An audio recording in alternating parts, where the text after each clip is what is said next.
We're live, boys and girls. Welcome to Habanos Saturday. This week we have a special guest. Some of you know him as the ball scratcher before 9 a.m. in the morning. Others of you know him as a world famous author who scratches his balls, apparently. Alan Sigmund is going to be with, or Aaron Sigmund, close enough for government work. He'll be here sometime during the show. We're not sure when, to talk about all 5 of the books he's written, from Playboy to Cigars to Playboy, and what Clinton did with cigars. So we're very excited about that. So if you're joining us on YouTube, hello. If you're joining us on Instagram, how you doing? And if you're watching the rebroadcast or listening to the podcast, we're happy to have you here. As you know, we're live every Saturday. We rebroadcast and we go from there. We have our Salmonet Usman, we have Riza, and of course we have me. And I know nothing about the cigars. I just sit here and look pretty. That is my job. So kids, we are live. And because we're live, we're going to do this just to make sure that everybody knows who we are. This is 2OF Entertainment. This is going to be an exciting one. Welcome to Habanos Saturday, the fastest growing cigar show on YouTube with over 100,000 subscribers. Come join us every Saturday live.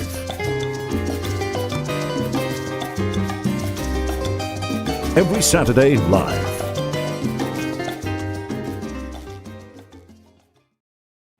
And we're live, boys and girls. Welcome to Habanos Saturday.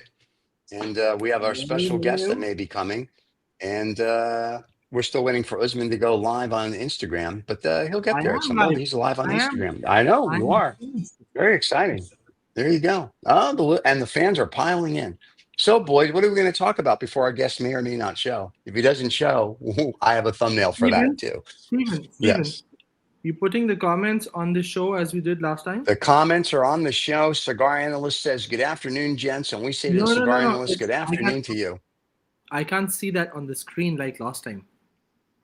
It's just if you, here, let me do this for you because I know old people need help with their eyes. There you go. There we go. Look, old people. Oh, my God. There you go. You see it now? It's on the screen. Now I can see it. Now I can see it.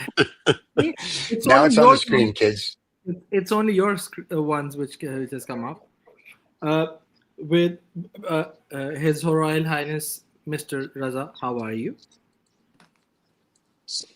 Yes, very good. Royal Highness is in a different mood today.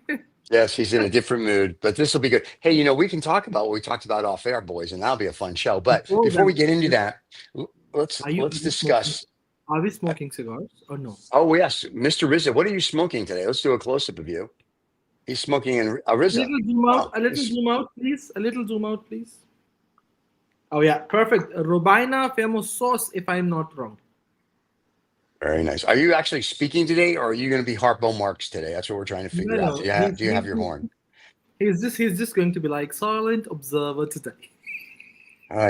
So I apologize for the people on the podcast that can't see it. You're missing a lot. You probably should go to Instagram or the other. Usman's going to hawk some stuff too. What are you hawking today? Right, so I'm gonna smoke one of my staple because it's the first cigar. It's just early afternoon. I'm gonna smoke the Paul Larrañaga Petit Corona. Okay. From a cabinet of 50 and. Very nice. And for the guys that are going to ask me later what I'm smoking, check my Instagram, evensteven.cigars. Thank you, Rizza, for coming up with that. As we said last week, apparently I am now an influencer. I don't have a clue. And so I think it was Cigar Analyst or Ali said to me a couple of weeks ago, he goes, you don't show the cigar in the beginning and then show the burnt one at the end. It's in reverse. So I'm learning all about that. And apparently, what do I know? So, yes, I'm such an influencer. I have no clue of what I'm doing on Instagram. But if you want to follow the Escapades, feel free. There you go. So We'll get everybody up to snuff here momentarily, and we'll get our boys and girls going. So what are we going to talk about while we're waiting for the ball scratcher? Absolutely superb. Oh, my God. First puff was just amazing. All right. Yeah, let's get a close-up of you having an orgasm. There we go. Very nice. Okay. All right. So listen, while we're waiting for the guy, I don't get up before 9 o'clock to scratch my balls, Sigmund, what are we talking about today? Right. So let me just first see. What do I have? Okay. Give me a moment, I shall be back with you boys. Oh my God. Seriously. Seriously. Good. He's gone again. Now we can talk. Oh, thank God. Oh, you know, the guy just doesn't shut up, Rizza. I'm just sitting here really very disappointed, very morose. Why are you disappointed? My expectations were quite high. I'm here. I'm here. I And just wanted to announce to everyone when that our guest has just shared his update. He will be joining us at 5 past exactly, and that he says he's going to be precisely 5 minutes late. And I think we can at least give him that margin, given that it's pretty early for him to wake up on a Saturday. Listen, And the guy's a pussy. please I get up don't. at 4 o'clock every morning and I'm here. He can Oh get my his butt out of bed. He's a New Yorker. This is not that difficult to do. And Rizza was telling me why he's depressed. I'm playing psychologist today. Rizza, why are you depressed today? Oh, Tell Raza's me. depressed. I need to know. I had I did not know Raza's depressed. Oh my God. How are you, Raza? Oh my God, it's gonna be one of those shows. I had some overall very, very high expectations From of me, which I have life. just. Oh, okay. And just before this show started, Here we go. Usman cut me down to size. And it is my intention To stay during the silent. show, it is my intention during the show to air my grievances with the distinguished Mr. Aaron Sigmund, because Oh I my suspect God. that he is 95 responsible for my sadness today. Oh my I God. love it. Aaron, I'm if you so have looking forward already to this tuned in, show. Aaron, if you have already tuned in, there's a heads up and a warning. Raza is in a ballistic mode today. No, he's not. He's I- being very nice. I'm trying to be nice, Hmm. but I can't quite help Who you are? showing how disappointed I am. And me. Thank you, Master. Wait. Well, So why are we disappointed again? I'm not. I'm Well- kind of missing why you're disappointed. He's gone I again. was Thank God this hoping guy left. I was hoping that your distinguished guest would be here and I would air my grievances. Okay, So, but he'll be here shortly for you to air your grievances. shall I air them when he's here? Oh, please! Actually, not now. I'm cheering you on. This is going to be awesome. And listen, oh, he's back. thing- Shh, don't say a word. Don't One say a thing word. that I would humbly request is that Yeah. There's another all the request. all the disappointments you have, please Oh my share God. them directly with Aaron while he's present, Yes. because that will be more like fun and enjoyable for all of us to see. Oh, it's going to be great. Having said that, by the time our guest joins in, I think it's only fair to share the fact that I'm sure a lot of people who are watching would be knowing who Aaron Sigmund is, but for the people who have not been well versed with the cigar scene and maybe have tuned now or are looking at our Instagrams, I would like to share. We have a very special guest today on our show who's going to be joining us in the next 5 minutes. A gentleman who has written 5 books on cigars, including 3 Azuline books. 3 Azuline books. And when we were talking about 3 Azuline books. Wait. Did you say Assanin books? What's an Assanin book? Okay, so Azuline publishers are Oh, again. Vaseline. I'm sorry. I thought you said a Vaseline. I Oh was my thinking something totally God. different. No, so Azuline, yes. So these are, so he has 3 This is books. gonna be a great show. Yeah, so he's gotten 3 Azuline books. One of Yeah. them, which is the most famous one, is the Impossible Collection of Cigars, which is Okay. $1,000 worth of a book. I mean, yes, it's a coffee table book as well, but it has a lot of knowledge and all of that stuff. So I didn't get my copy. I didn't get my autograph copy. Riz, did you get your autograph copy of this book? No? Okay. Stephen, the fact is, I don't have even that copy. So that's the first answer. The second part is, you are the New York Jew who is known to that. So you guys figure it out how it's gonna work with between you. I will talk to the ball scratcher. Don't worry. Raza and I will just be the beneficiaries of that by getting our own copies. in addition No to worries. yours.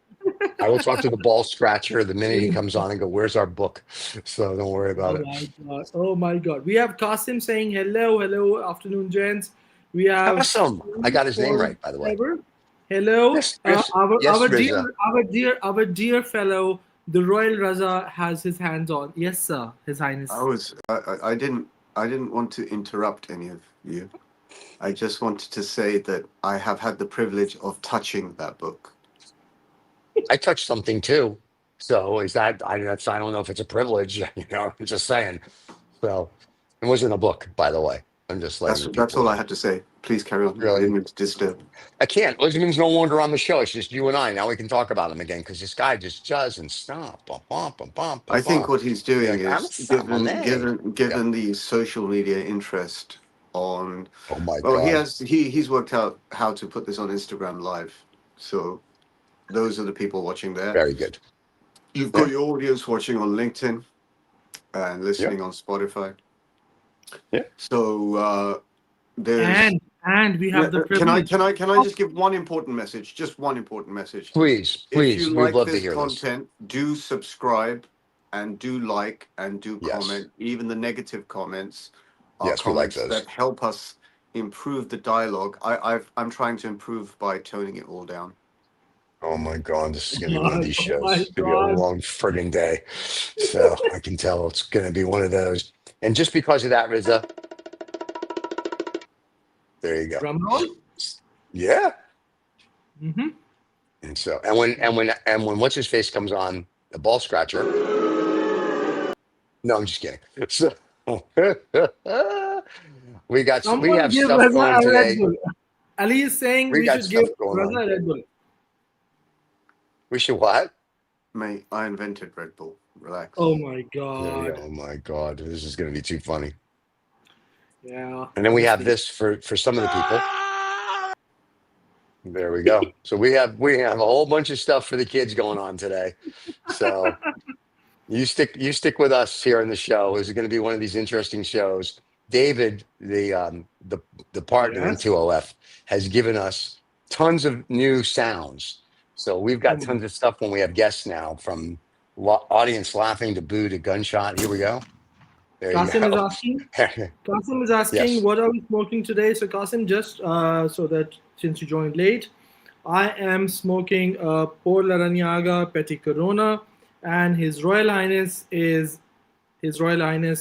Raza is smoking Vegas Robina Famosos. And I will put mine on Instagram extreme- later because I'll be smoking 3 cigars today when Oh I my go God. to meet my adoring fans and the minions, and so I will put those on Instagram when we're done. Amazing. There you We're go. waiting for Steven's vacation to finish so that he can be at a My place new where yacht. he's allowed and he has the permission to smoke, because On the I new don't yacht like. that we own. Once we own the new yacht, we can do it. We're renting this yacht. So the deal with the owner is no cigar smoking on the yacht, but the new yacht we can start smoking on, and we will christen it with many, many good cigars. So there you go. Amazing. Someone's got to do it. Of course. Yeah. I'm liking. Ali K, what are you talking about? No Fuentes. I mean, please don't get me No started here. Fuentes. Ladies and No. gentlemen, we have exciting news coming up. And has Aaron heard the stuff we've said about him? Because we're going to intro him with exactly what he called himself. So Aaron Sigmund's going to be here, ladies and gentlemen. So, and not only that, but he doesn't usually scratch his balls before 9 a.m. And he's here on our show. So we're very excited about that. So ladies and gentlemen, what's your problem, husband? A big round of applause. Oh no, that's sorry, it's not applause. For Aaron Sigmund, who will be joining us, taking your questions. And we will do the best to ingratiate him as we do all our guests. And if he's never seen the show, God bless him. There you go. Aaron, welcome to the show. Good morning. Good morning. evening. Yes. So I have a thing to say before Aaron says something, Stephen. We actually, from next time onwards, we need to start putting our national flags with our names so people can actually know how is this, because you guys are in mourning Raza is in morning or afternoon. Right. I'm in the evening, kicking off the kind of end of the day. Oh no, So yeah. it's early morning in New York City. It is scarcely 8 a.m. Ah, So there you go. 8:07 And because I'm on the East Coast. So what's that? 8:07. Yes. I'm on the East. I'm on the East. Okay, I'm on the East Coast as well. So it's 8:07. But unfortunately or fortunately, the fans love the 8 o'clock show. I don't know why. And Okay. it's just the time that they let Riza out of the home. So we've got to do it between the hours that we're available. Where his Choosing a nurse doesn't breakfast do it. cigar was not so ah. easy. So what And are what you is your smoking? breakfast cigar? Today is a 2018 Por Larrañaga Pecadores. Very Oh, nice. wow. So I am smoking 2022 Petit Corona from the same Nice. brand. Yeah. I love the PLPCs. Absolutely. They're great, and they're the least expensive cabinet you got going. So Absolutely. And the fact that they are still in the 50 cabinets is the best part. I agree. All Well, this right, is Lisbon, your. I wish I you got wish I your was guest. smoking a Fuente Right. instead of this Cuban crap because Fuente is the Oh brand. my God. Wow. Aaron, Oh, Aaron, It starts so early. Well, Steven, It does. actually, if you look over, I guess it's stage left, but it's my actual right shoulder.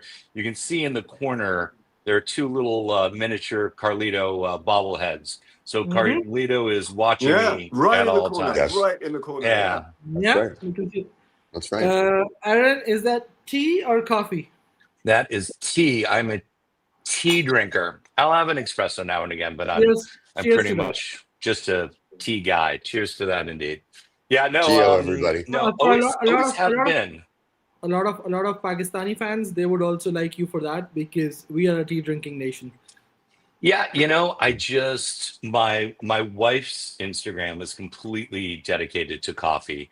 Ah, I'm just not a huge coffee guy. Like she's into coffee like I am into cigars. She's taken classes, she's gone to roasteries, she's learned how to do all the apparatus and whatnot. It's like she's really, Oh, really there's Ali into it. Gardezi saying, "Hey Sig, hi Ali Gardezi. I will convey your regards to Aaron." Yes. Aaron, there you go. Is it? Right. So before we get into the details and latest conversation, Do I need more light? I didn't want more No, light. no. you're Listen, fine. You're people fine. it's You like look you're a perfect. silhouette. You're in witness You're protection fine. program. It looks good for you. Yeah, it's perfect.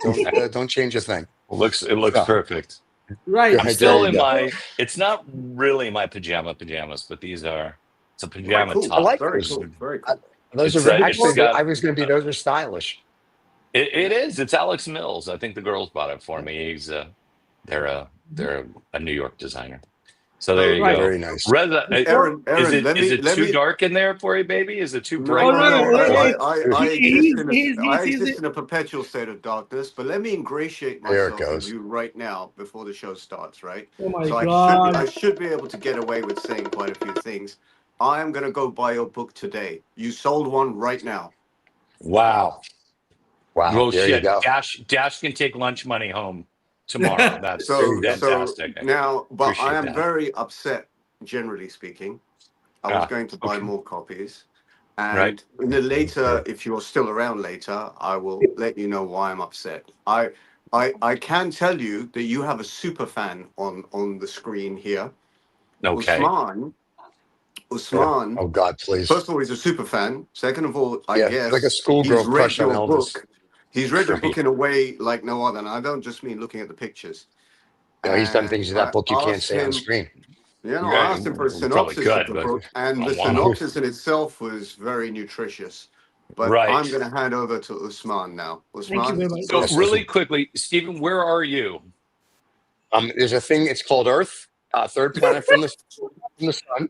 You make a It's right. funny. I thought so you were in facetious, so Uranus, facetious. but I didn't know. What city are you in, sir?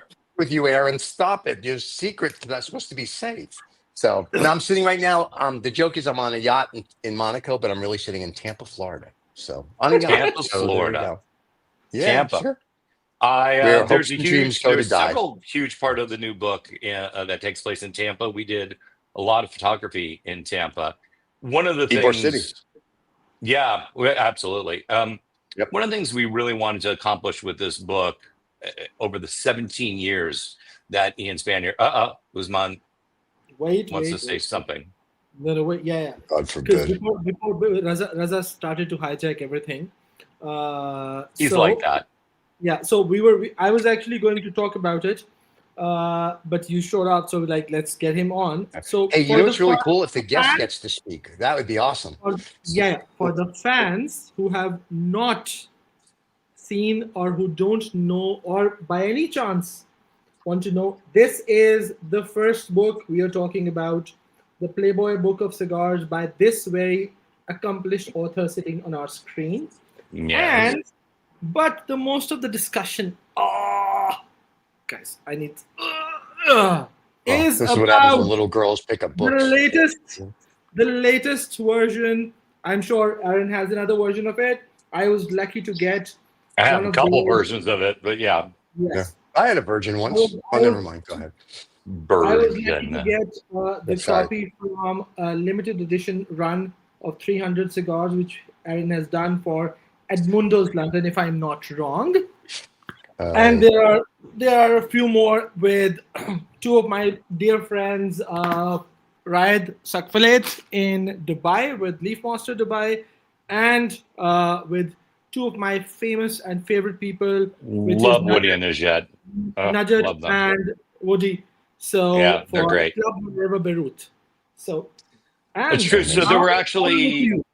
so we should talk about that for a second. Mhm. So there are 2,500 copies of the deluxe edition of that book. Now, within within the deluxe edition, there were 5 private printings. Ooh. There was the Leaf Master, there was Woody and Najat, there was the Index down in Brisbane, Australia, there was Tobacconist of Greenwich here in the United States. And who am I missing?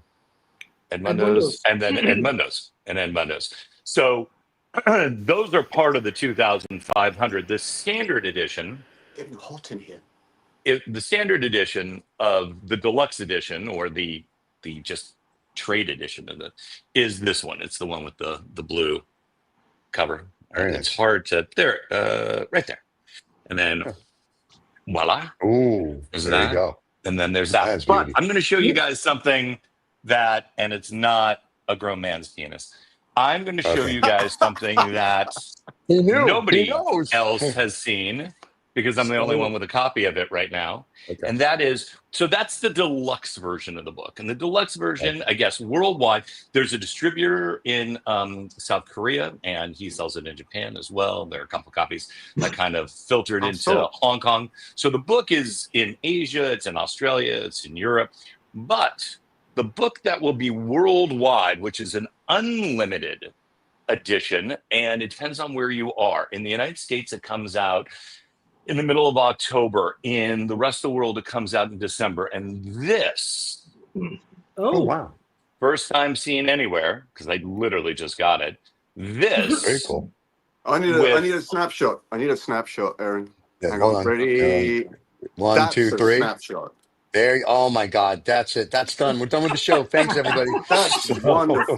That's absolutely wonderful. This book is essentially the same book. Why do I say essentially?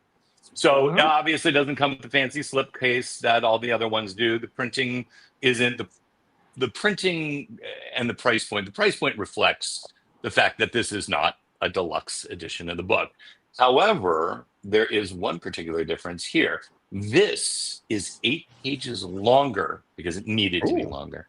This is 8 pages longer than the deluxe edition, and I'll tell you why. It's a very simple reason. When we did the deluxe edition, there are actually 3 different, this is one of the reasons it was so expensive to print. There are 3 different paper stocks in the deluxe edition. That's why the photos, as Usman has seen, the photos of Ian, not just pop, but they almost look like they're real prints of like, you know, fine art prints of books. However, of photos. I mean, yeah, I mean, look at that. It's just, I mean, it pops. It's gorgeous. Go to the center section if you Yep. wouldn't mind. Yep. I mean, I can grab my own shit and do it, but you're there. No, fine. Oh, that's what we have Lisbon for. So Yeah, no, that's what I'm saying. Go to the center section. Oh, The exact center, like where all the photos are. Yeah. right. In Pakistan, center means something different. That's why. So So yes, look at the quality of that print. Well, let's not fuck it up. Look at the quality of that let's hold the printing, book. and it really Aaron used just a bad all word. those. Aaron I used can't bad use word. bad words. Oh fuck, I'm sorry. Anyway, You can use whatever you want to. We're on YouTube. joking. oh, Look, you can guys, swear, but we can't it's swear. 8:15 in the Great. morning, and I've had I haven't had a cigar, a full cigar, and I barely had a cup of tea. So this is as good as it's going to get. Anyway, Okay.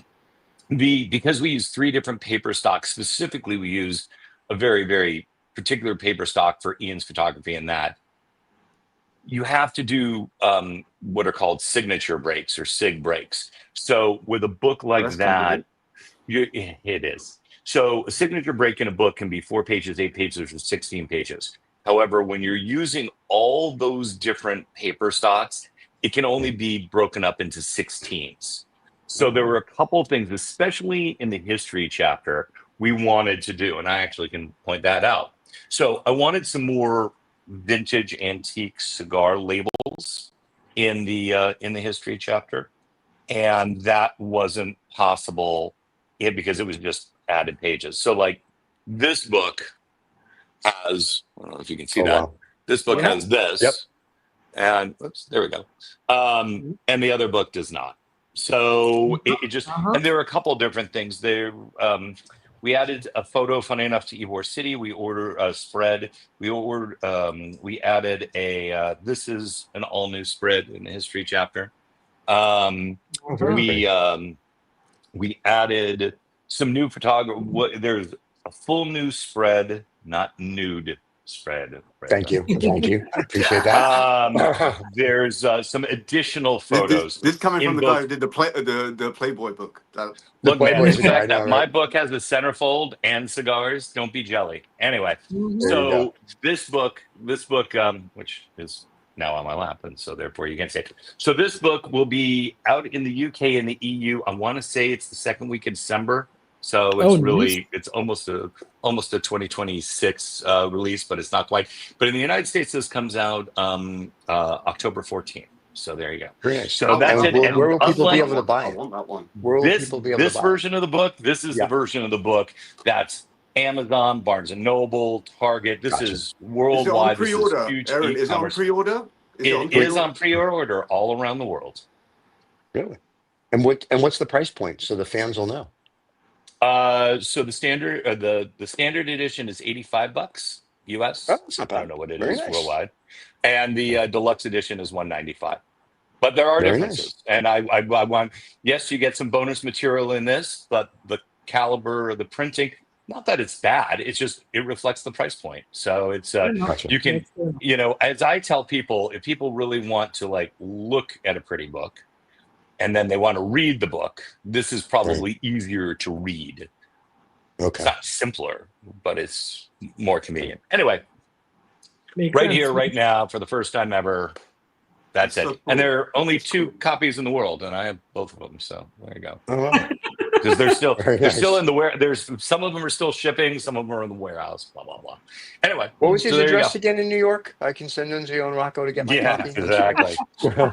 Exactly. Well, we're doing a video later this week, and so I Okay. needed a copy of it to explain just those things. The difference in the printing. Sure.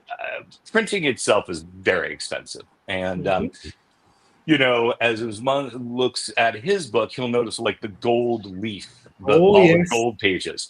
Yeah, so that's a real PMS 4. That's not a 4 color. That's a PMS extra 5th color gold with real gold. The other one is a 4 color process. Quality. So yeah. Oh no. It's like those pages there. Those pages that cost me Usman, more than a couple of advertising. inches. I love the part No where advertising. Can you just cover the front, please? No advertising. I love the part where it has all the timelines. See? Yes, the timeline was quite controversial. Not controversial, but complicated. because we wanted to go absolutely up to the last I minute love timelines. for Love a them. book. And that's unusual for a book. Usually you stop the year before or something like that. Right. We started printing that book September last year, and I was making changes to that timeline up until September last year. So it's as timely as a book. And funny enough, I think there's one or two additions in this timeline because we didn't print this till January. Okay, Nice. fair So there enough. you go. Very So, cool. So I try to So- make it as timely as possible for a book, which is a challenge. It's not a magazine and it's not a website, obviously. right. So Aaron, Mhm. this is all about the physical appearance, the costing, the differences of different Right. books. The But quality. yes, sir, His Highness. Sorry. Mhm. Okay. But Princess has but- spoken. what I want is, how about you share a synopsis of why is this a special book as Sure. compared to all your other 4 books that you've also written in this book in the beginning. I can give you an answer. Right. I can give you the answer on behalf of Aaron. I can give you the answer. This book, Sure. this book was his opportunity to say it the way he felt it, without outside pressure or interference. Is that right, Aaron? You only know this because I told you. But it happens to be true. So, when I wrote the Playboy book of cigars, Mhm. there were a lot of other people involved in the book, including Hugh Hefner, who edited the book, which is always, I kind of still pinch myself 17 years later that Hugh Hefner edited one of my books. It's kind of crazy. But Hugh Hefner was involved and Sticky Leroy pages. Neiman was involved, and not pinch myself like that. Um, and a gentleman by the name of Leopold Freilich, who was the editorial director of Playboy Press. They were all involved, as well as not that version of the book, but there was a slight variation of that particular book that was made specifically for Altadas USA, who at that time was the licensee of Playboy for cigars. So there was the Playboy by Don Diego, there was a Playboy by Don Diego selection, Leroy Neiman, and then there was just the Playboy cigar, which was a Nicaraguan blend, which was actually quite good and came in this beautiful black lacquered box with a chrome Playboy rabbit head on it. It was really spectacular packaging. It's gorgeous. You can Google it. It's easy to Google. And I think I've seen it in Harrods. so I had all these people around me. Then when I did the Impossible collection of cigars, after a real hiatus, I wrote 12 books on watches in between Playboy and a book on a hotel and a couple other things. But by the time I got back around to the subject of cigars as a book topic, it was for the Impossible collection of cigars, which I don't have handy because it's obviously very heavy. And, the Azaleen family, specifically at that time, Prosper Azaleen, the co-founder, was deeply, deeply involved in the Possible collection of cigars, and we had regular meetings and whatnot. So he had real input in the book. He didn't really look at what I was writing per se, but he wanted to talk about the curation of the book and what was going in it, how many Cubans we were putting in there, how many Dominicans, Nicaraguans, Hondurans, all the different cigars that we were putting in the book, etc. And so he had great influence on it. And then when I did the 2 Arturo Fuente books, of which I do have one right here. Hold on. Should have pulled all this out, but you guys got me too early. Hey now, children's show. So exactly. So when I did these 2 books, Carlito Fuente, obviously, Cynthia Fuente, and Chiara Casella, they all, hi, Allie. I'm supposed to say hi to Allie. I'm just reading some of the things now. When I did this book and the much larger book, for that, again, other people were deeply involved. Getting to Rez's point. At the end, there were 2 things that happened at the end of doing the 2 Fuente books. Ian Spaniard, the photographer, who's been my partner on all my cigar books except for the Impossible collection of cigars, Ian and I weren't kind of done. We didn't feel like we were done with the topic, and we really wanted to continue photographing. So for Cigars, a biography, Ian went back to Cuba. He went back to the Dominican Republic, actually twice. He went back to Nicaragua.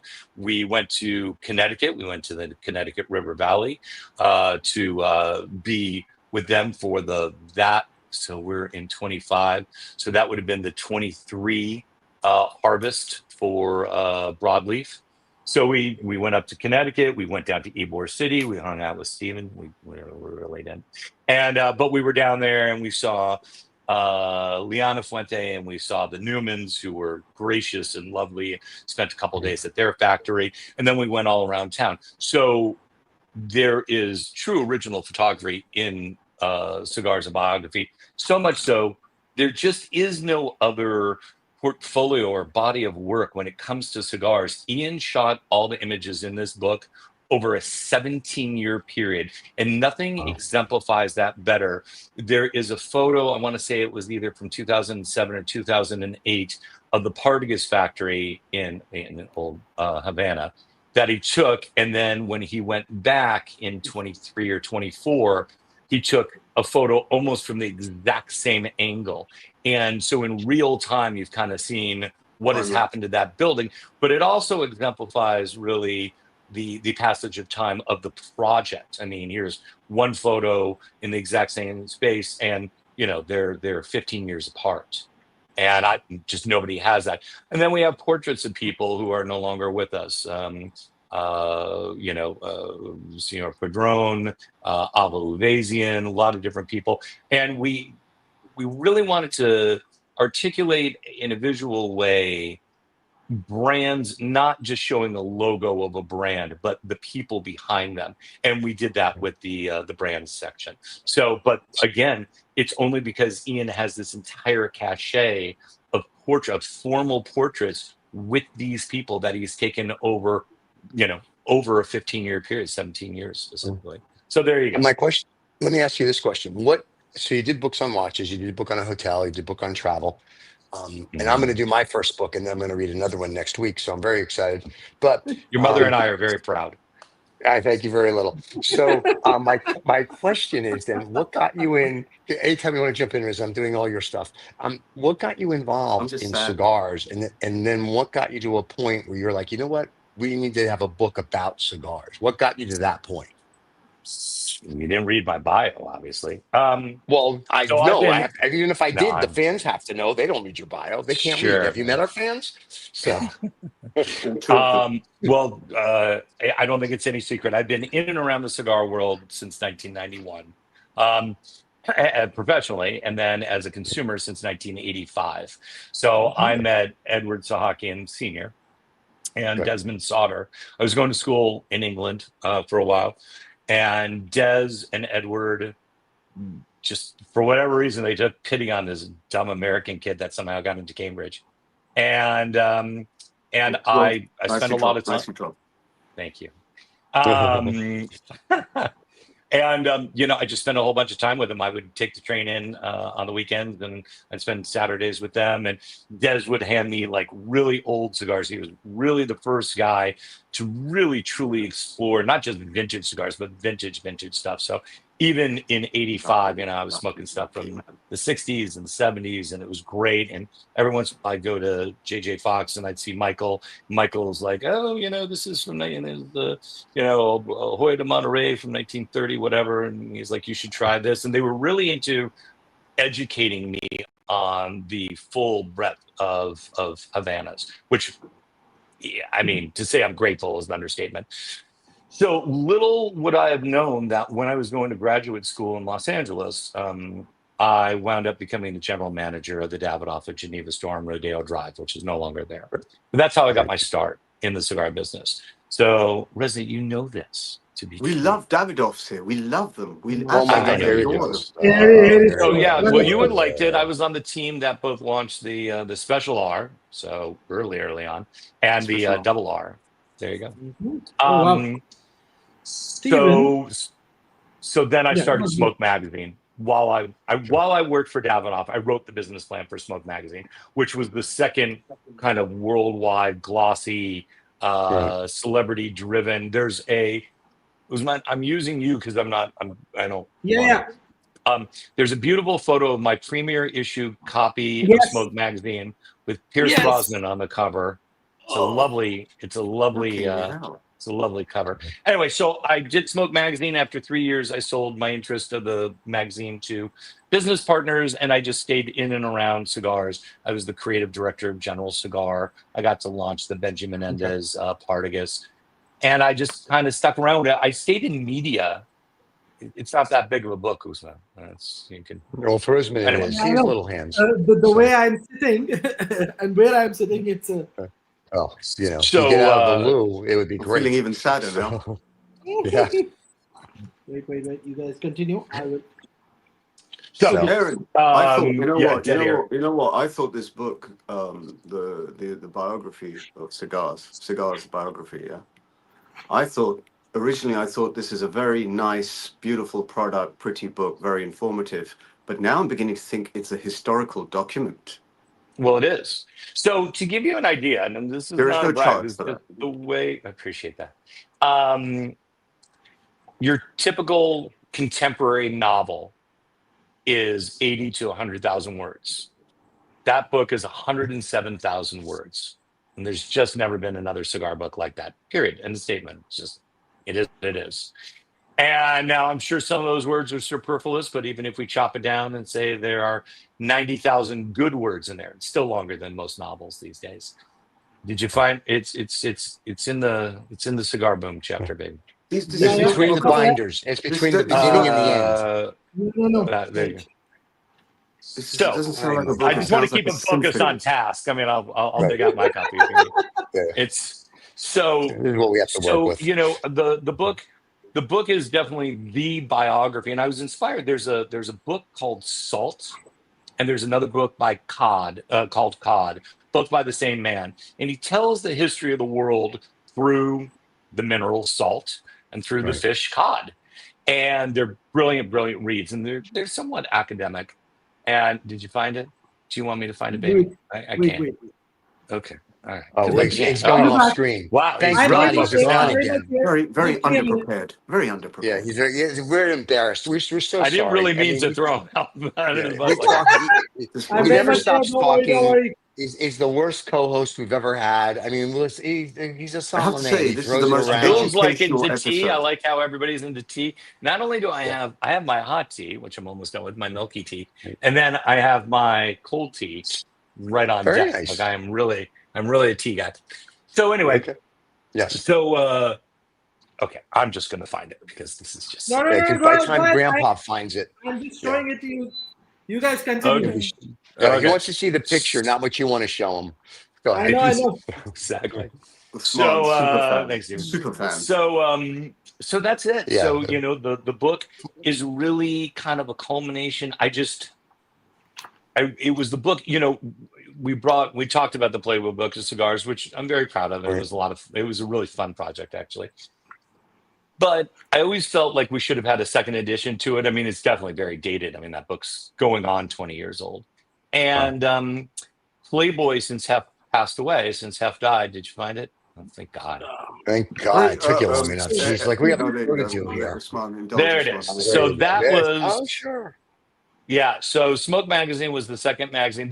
If you just flip one page over, Yeah. Can you One do that, page over, Usman? don't Can lose you your- flip one page? That's one Nope, page. the There other you direction. go. Oh, Look at you. We're so proud of you. So, Remington Steel.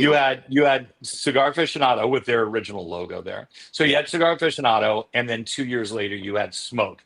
And Smoke was just a hipper, cooler, younger, lifestyle, men's lifestyle magazine on Right. cigars, and it was a different take. And after that, the floodgates on cigar media, which I talk about in the book, really opened.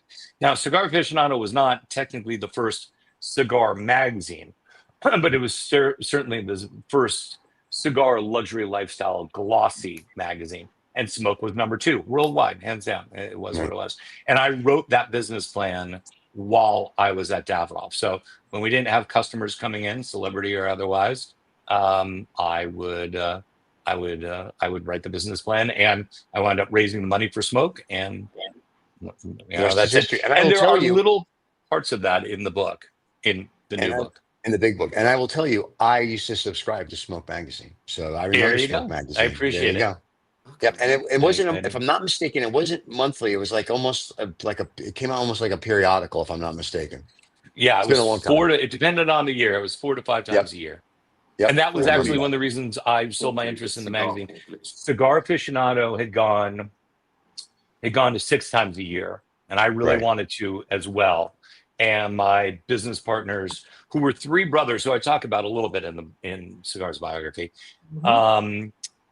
they were 3 brothers, and they agreed on almost nothing between themselves. But what they did agree on is that they didn't agree with me almost ever. I was making them a lot of money, but they didn't. We Okay. didn't get on. So, so when I said, "Well, we're going 6 times a year," and they said no, and turned into a bit of a row, and uh,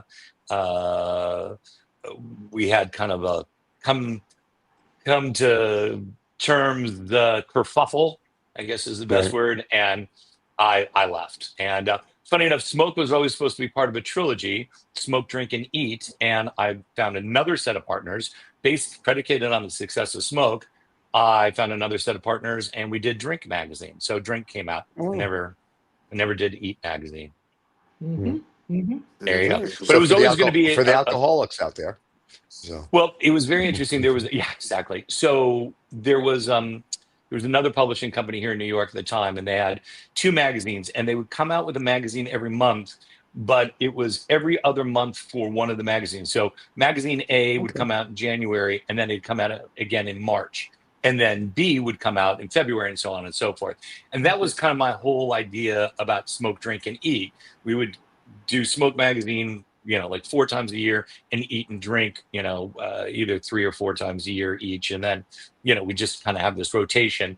Never kind of saw that come to fruition, but eventually we did Drink magazine, and it was fun. It didn't do as well. It still had celebrity covers, and partnerships are an interesting thing.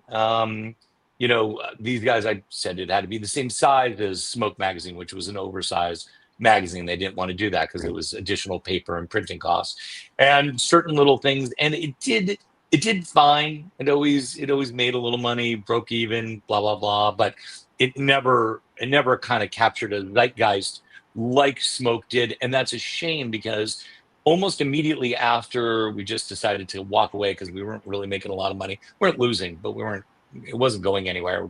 Kind of treading water, I guess the best way to describe it. We not long after that, the whole craft cocktail bourbon explosion a couple years later. So we were just a little early. Good for you. Good for you. It's only, what time is it there?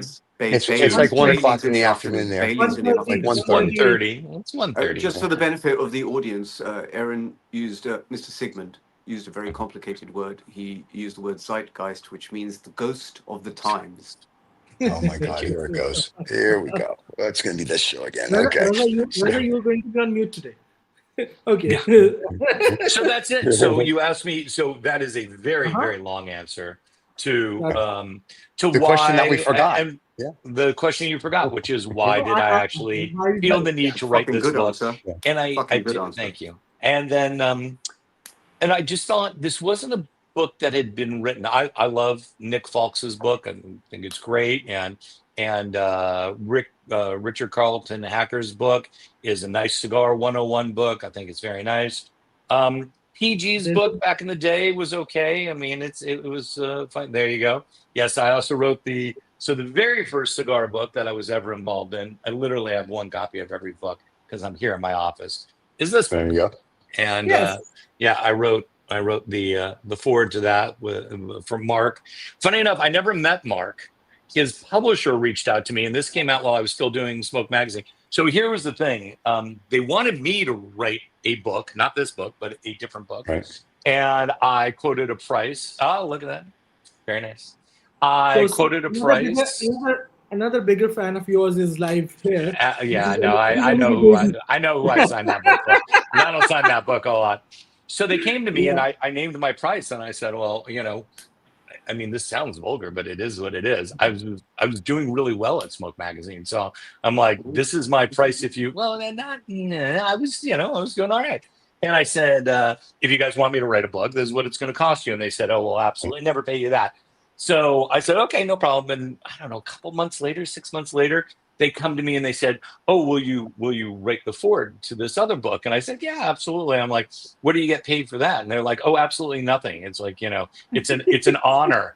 And I said, No, "Right, it's not. so not writing the first book, I didn't get paid because you couldn't afford me. Now it's an honor to work for free." Anyway, I did it, and yeah, it's okay. That introduction, I actually reread it not that long ago. It's not my best writing, but it's fine. Which brings me to a question.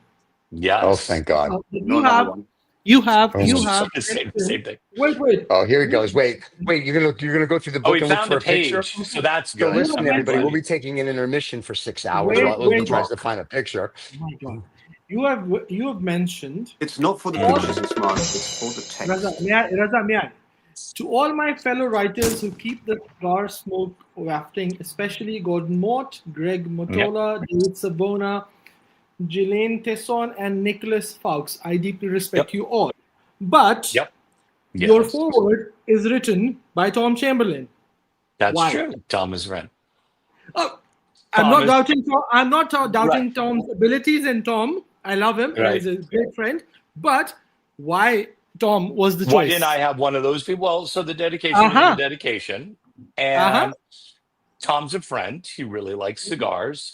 We had really gotten to know each other when I was putting this book together, and we I don't know. He just seemed like a likely fellow. I like the way Tom writes a lot, but he's not exclusively a cigar writer by any stretch. As a matter of fact, mostly it's men's fashion, and men's fashion history, which I love. And I don't know. I just like Tom's writing, and he was willing to do it for the same low price as I did for this book. And the crazy thing is, Tom still hasn't picked up his copy of the book. Like our distributor in the UK keeps on trying to get together with him, and he's a very busy young man. So, but Tom's great, and let's face it, he's he cuts a nice. He's very handsome in the front of the book. The very first photo is not me; it's him, and he looks completely regal. He's in his chair, and he looks fantastic. So, sadly, Tom is cursed with the fact that he's I see. terribly good looking and incredibly talented as a writer. So Oh, God, Ozin's going back to the book. This is going to take another month. Well, this is easy. It's the first photo. You can't get lost. Well, I got money on this one. There we go. He's getting lost. Just have like a Unbelievable. PBS chart running on the side. Technically, it's the second, but yes, there he is. There you go. There's Tom. There you have it. Yes, So, I'm yes, highly he impressed.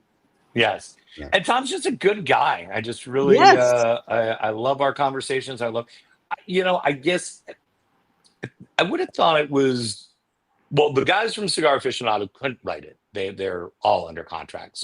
So Gordon, David, and Greg, who are all great guys, and not to take anything away from David and Greg, who are friends, but Gordon is a really talented writer, just a brilliant writer. However, they can't. And to be honest with you, I'm kind of a fanboy when it comes to Nick. I would have been embarrassed to ask him. I just would have. You talking about Nick Foles? Yes. And it's like, Really? and I've met him a number of times, but I love Nick's writing. And I don't know why I went to ask him, but I didn't. Anyway, but I did want to give them a shout out because, to be honest with you, I guess you could have added Nick Hammond to that kind of fold, or that clique. There just aren't a whole lot of cigar authors, like really consistent cigar authors out there. Guillaume has come out with a couple of books. Nick has come out with 2 books, one through Azuline and one his blue book. I don't know who published that one. Around the world. So No, not that Nick, the other Nick. And then Hammond's come out with his 2 books. And I mean, all these people have done either multiple, in the case of the guys from CA, multiple magazines. I mean, years worth of material. And everybody else has really written more than one book on the topic. And and that's it. Like, that's the group. That's the whole clique. There are no others. And I think that's kind of amazing that it's such a small kind of fraternal organization. And there you have it. So Star I don't think I'm Wars. missing anyone. No. Yes, thank Star you. Wars. Are you? What are you smoking? What are you doing? Why are you doing He that? doesn't have a clue. We go through this every Saturday. Put that out for God's sake. You do perfectly well. That is done. It's Yeah. shit like this that drives me crazy. Don't leave That's your why I'm doing gold it. medal So wrapper on your cigar. It's tacky and it's done. Yep. very That tacky. cigar Very is tacky. done. Put If you it in leave the the foil, ashtray. Move on to the next Yeah. one. There you go. well, This is Raza for you. This is Raza for you. this, you know, You know, he's looking mentioned- at cars like they're. I'm buying like a Snickers bar or something, and you know Yeah. he's milking that cigar for all it's worth. I will tell you a very funny story about Reza, what Rez is doing right now. So I was in High Gemmeters in their little lounge in Amsterdam. This is years and years and years ago, and I was with a cigar maker who's no longer in the cigar business. This guy Tony. Tony and I were there, and they had carried the Smoke magazine, and I don't think they ever carried Tony cigars, but they knew who we were, and they kind of rolled out the red carpet. They were very sweet. So we're smoking our cigars, and there was a lounge, and there was one other person in the lounge. It was like midday. It was very busy, and it was an older guy. And Tony and I had never seen somebody smoke a cigar like Rez is now. Like we just never had seen it. Right. So, and this Very elegant, is with the little finger 25. out. Yeah. Oh, the pinky's key. So we see this guy, and we kind of were giggling amongst her. We were just laughing. I'm like, well, what the fuck? So we're smoking. I think back then I was smoking a lot of Hoyo DCs. So it's probably smoking a Hoyo DC, and we're talking amongst ourselves, and we see this guy, and he gets there. You go, and he gets Calm down down. to where Rosa is, and I'm like, thank God, I just don't have to Put the watch fucking this cigar anymore. down. Put the fucking So cigar down. Put it he down. That's what you were thinking. Puts it down. He puts it down. He lets it cool off. He, very dapper, very European, continental gentleman, opens up his jacket pocket, withdraws a beautiful, beautiful Salvinelli pipe, takes the cooled down tobacco, sits Oh my there God. and grinds the tobacco, takes his tamper, tamps down the tobacco, and smokes it. And I'm like, damn, if that motherfucker didn't get every dime, every penny There's a cigar out of that anecdote. cigar. That's an And anecdote. I don't think I've That's ever an told that anecdote. story on Oh, the video, wow. but No, that's a cool. that's a That's true very, story. He smoked that. That's a short. There was nothing but ash for sure. That's Oh. Crazy. awesome. That's very, pretty cool. very cool story.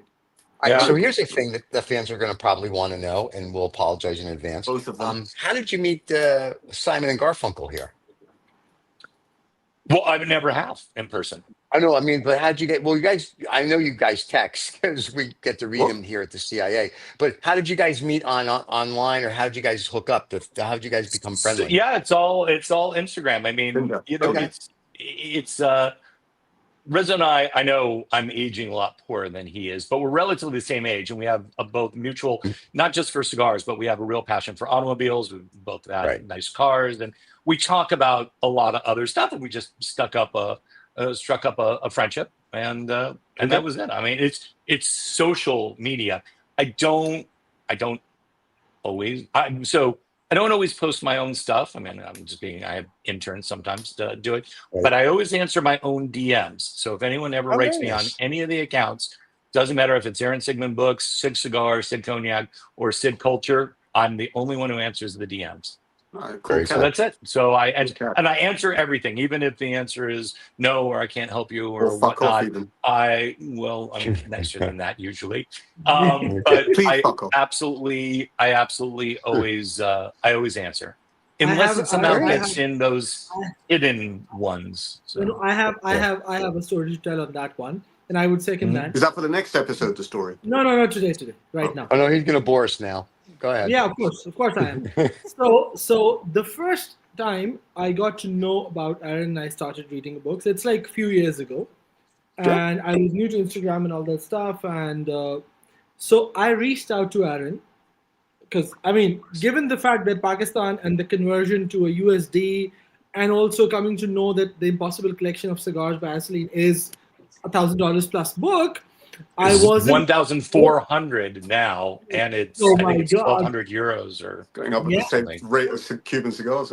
So I wasn't very sure, and I was new and I was learning. So I wrote to Aaron asking if there is an online version or a kind of audio book of that I can Right. listen to, which might have. And to be honest, idea. the answer could have been in any format. I still remember it was a very gentle answer telling no, there is none, and he was very clear in saying that the stature of the book does not allow for any of this kind to happen. So I was like, I totally get it. So that is one reason I respected the fact that he was. I did not know. I just reached out of nowhere, and I still got an answer, and I'm thankful for that.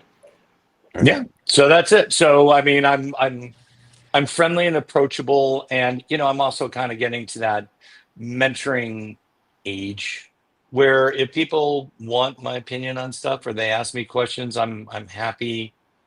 People were really there. It wasn't just Desmond and Edward. I mean, look, I've had so many conversations. I mean, I got to speak to Dr. Schneider. I got to hang out with, I've known Henke Kellner since 1992.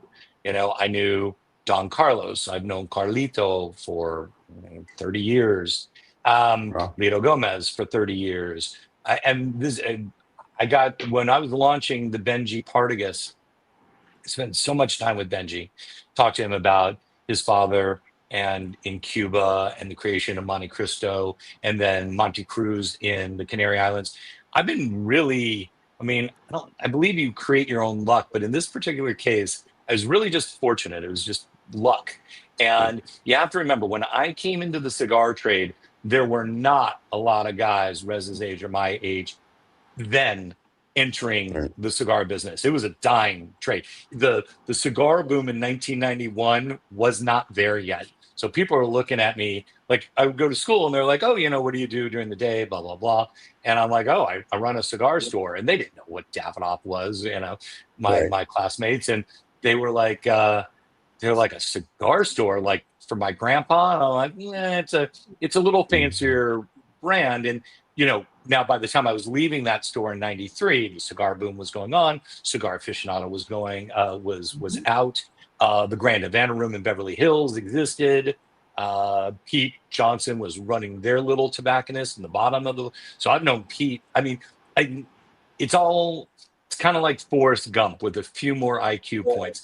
I was just very much in the right time for this industry. And it wasn't just non-Cubans. It's like because I was a journalist, I got to go to Cuba. I don't talk about it a ton, but I went to the 150th anniversary Partagas dinner in Havana. So that's 95. I went to the 30th anniversary Cohiba dinner in 96. I got to do all that only because I was in the right place at the right time. And even though I do believe, especially professionally speaking, you create your own luck, that's just pure dumb luck. They're like, Sig, we're doing this dinner. It's Habanos. You need to come and cover it. Oh, okay. Did I know that Fidel Castro was going to come out and speak at the Cohiba 30th anniversary party? Obviously not. And there were so few Americans at that event for the obvious reasons. So yeah, but it was a matter of timing. And even though, again, Pete Johnson is aging much better, I've known Pete since we were both in our 20s. He's another one. He's like Tom. He's just, fuck you for being that good looking. Anyway. He makes some great cigars. By the way, in non-Cubans, Tatuayas are something which I really like. Oh, his the Cabaguan that he makes, and his 20th anniversary, he knows I love. So There's he's another just one. a cool guy, but he makes fantastic cigars. Yeah, Hey there's guys, another on Instagram. Yeah. On Instagram, we have a guy that's saying, is MJ behind the boom or is it just a myth? I don't know. Michael Jackson's dead as far as I know, but we'll see.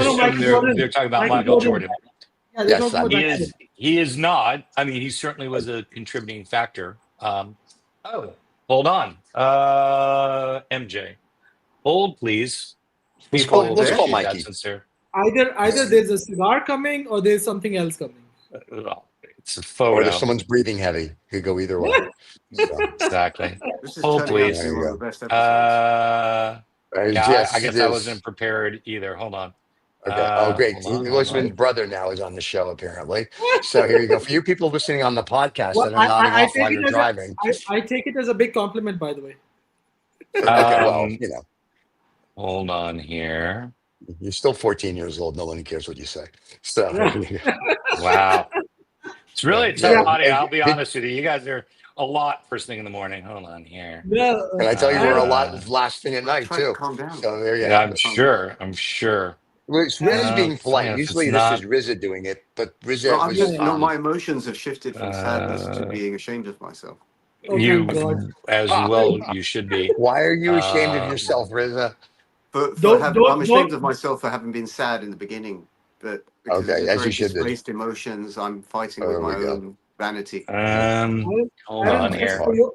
For your info, there are like Yeah, I'm three listening. generations. There are three generations also. One in the 40s, the other one in the 50s, and the other one in the 60s. That is why you see. Yeah, well, a I'm lot not of in my people- 60s yet, so let's No, not I'm go not Yeah, there. talking he about used you. No, we're not talking about you. We're talking about the Oh, three thank of God. us. All Yeah. All right. Yeah, So Usman is you- I'm looking 75. while I'm looking for and, this photo, which is much more complicated because I'm looking through 17,000 photos. Everyone has an excuse on the show. One can't find something in a book. Well, because It's I on didn't the know we were first bringing up page. This Michael guy has 17,000 Jordan. photos. It's Excuse like, me. If you know what, Aaron's a wonderful guy and a great author and a cigar aficionado. And if you ask him, he'll tell you that. So that's the important exactly. thing. So, Very Don This Rickles. is Very Don really Rickles. Very That's Don I Rickles. know. very. Hold on, I know where it is, but But I know Aaron and you will appreciate that, as some of our fans will, so I can get away with it. Usman's still trying to figure out who Don Rickles is. So, I mean, you know.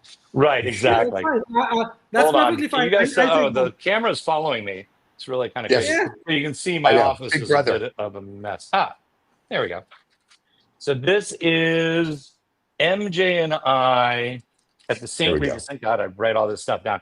At the St. Regis Hotel here in New York in 1997. Let's see if I can. That's just showing off. Well, It you know, is someone has absolutely. to.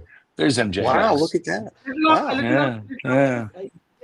It's a good photo. I look at really Aaron. skinny. Hold on. Look at you there, all dressed in Yeah, the I know. 90 I look fatigue thing. really. Now, Aaron, Yeah. are you in blue? I am in blue. I'm always in blue. But I think Yeah, people yeah. are always surprised how tall I am. When you're chubby, tall are they you? think you're 6'1".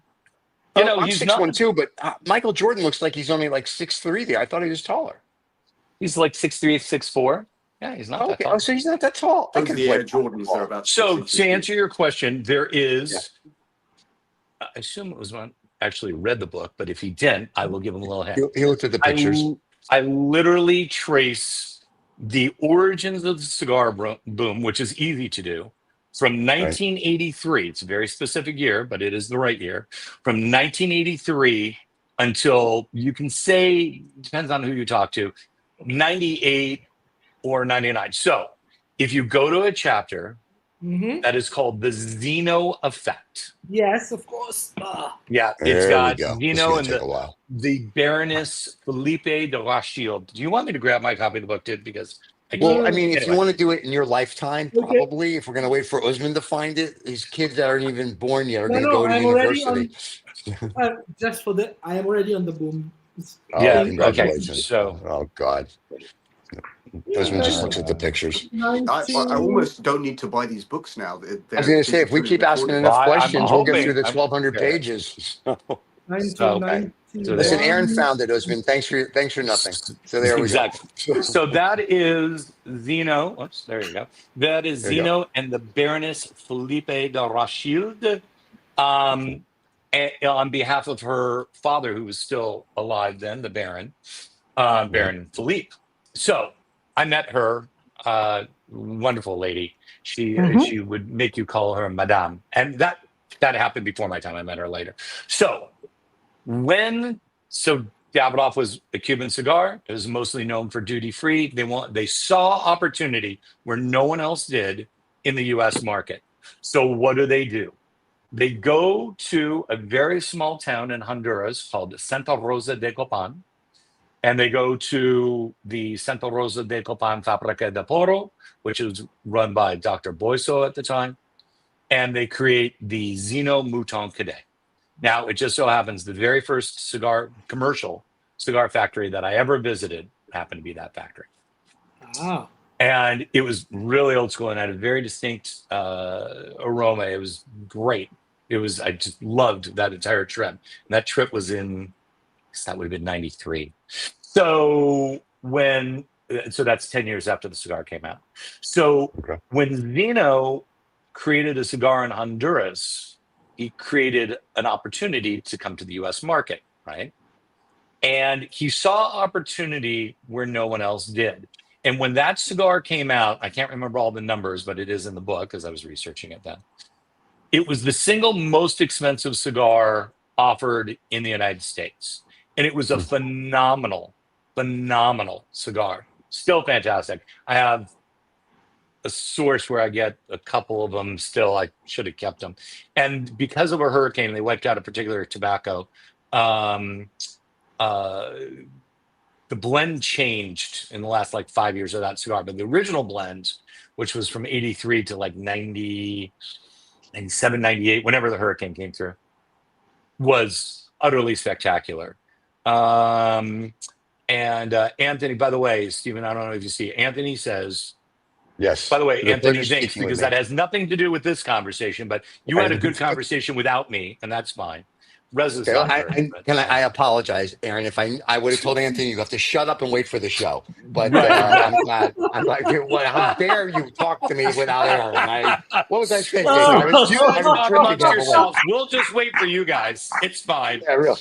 That's right. So really quick, thank you, Anthony. I look forward to seeing you again. Now, please, Mr. Sigmund, tell us more. So the origins of the cigar boom absolutely can be traced to Zino and then Dr. Schneider and the Baroness and them creating the Zino Mouton Cadet, which was the first cigar that was named Zino as opposed to Davidoff, and really opened up an entire new terroir, an entire new country of origin for Davidoff. And then you have a number of other things. In 1980, so a couple of years prior to that, you have Don Carlos and Carlito, and they moved to the Dominican Republic. You already have Manolo Casada in the DR. He's not making anything really under his own brand, although he did have the Fonseca at that time. He owned that brand. Okay. And on and on and on. So really in the very, very, very advent years of the 80s, you have this kind of percolation. You have this, something's happening. Nobody's calling it a boom. Nobody's calling it, a happening. But there are these kind of very, very, very, very subtle things that build up. And then Marvin Schenken comes out with a special issue of Wine Spectator. That is all dedicated to cigars. And from that came Cigar. That was the wellspring for Cigar Aficionado. And once that happened, the boom was that was kind of the beginning, the real crescendo of the beginning of the cigar boom, which then you had a lot of other things. You had all these kind of entrepreneurs, and some would say carpetbaggers. I know that's not an international term. You guys can Google it. That came up. We see you have a cigar, and it's new. Congratulations, Rizza. It's a cigar. We're well aware. He's so proud of himself. Later he's going to learn how to open an envelope, and we're going to applaud for that too. So we're very excited. So I don't know why this is smoking unevenly.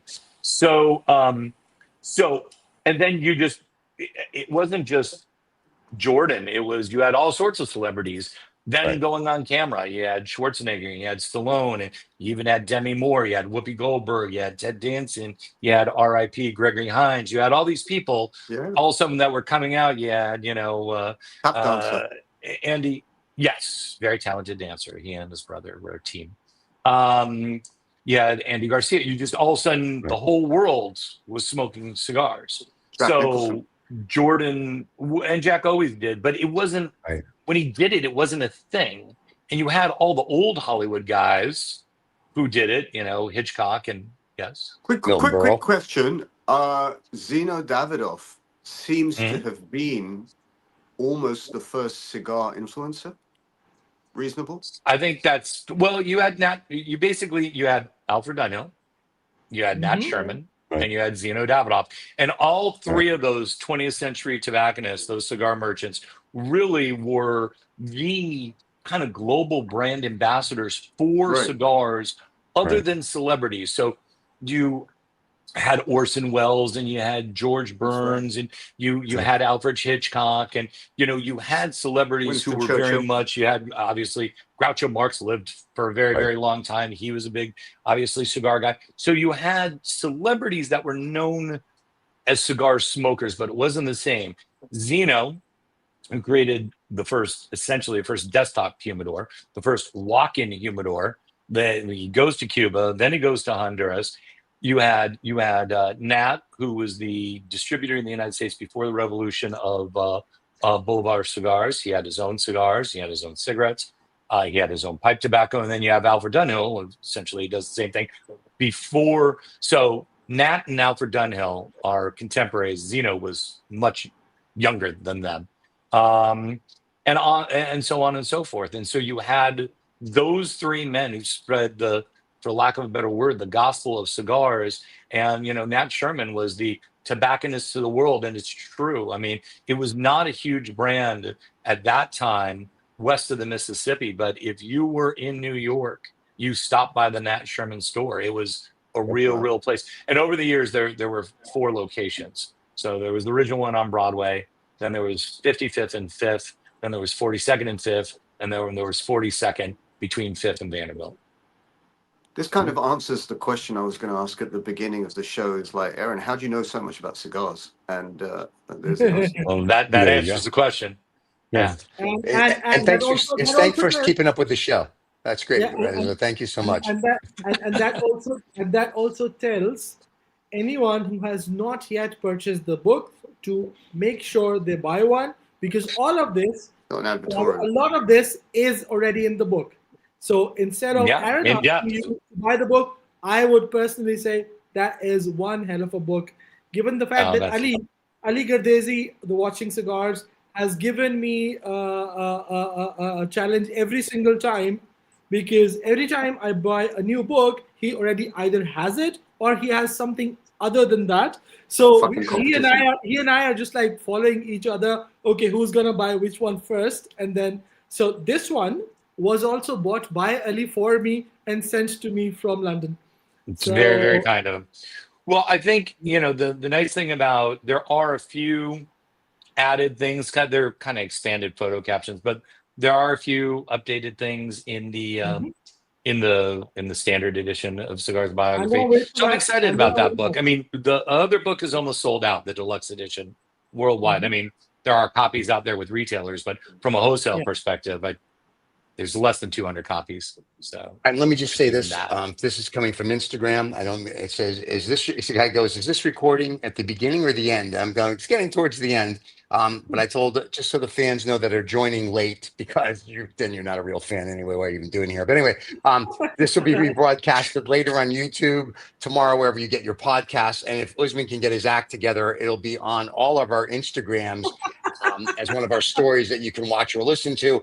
But this requires Usman, if you've been watching the show, to figure out how to use Instagram again. So if it'll come out today or tomorrow, but you'll be able to see the entire broadcast on any media platform that you get. And in the beginning, Aaron hawks his book, and he'll tell you where to buy it. So there you go. Aaron, technically all of them. Yes, there you go. Aaron, now you see how the 60-year-olds treat the 40-year-olds. It's a lot of disrespect. I won't lie to you. It's... there you go. I love these two fellows, because this is my favorite time of the week, when I am just here to riff-raff with both of them and this show, because we can just be ourselves. Apparently not, because you yell Rizzo all the time for being himself. He can never be himself on the show. So no one. I don't think he's getting his own chat show anytime soon in the UK. No. You do all the talking. It's fine.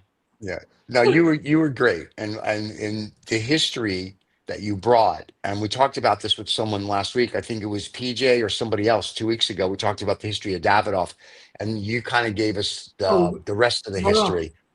Yeah. It was, So- it was that's Laurent, it for was the Laurent Cuban files. Right. Yes. For the Havana files, they only want to know up until, depending on who you talk to, 89, 90, 91.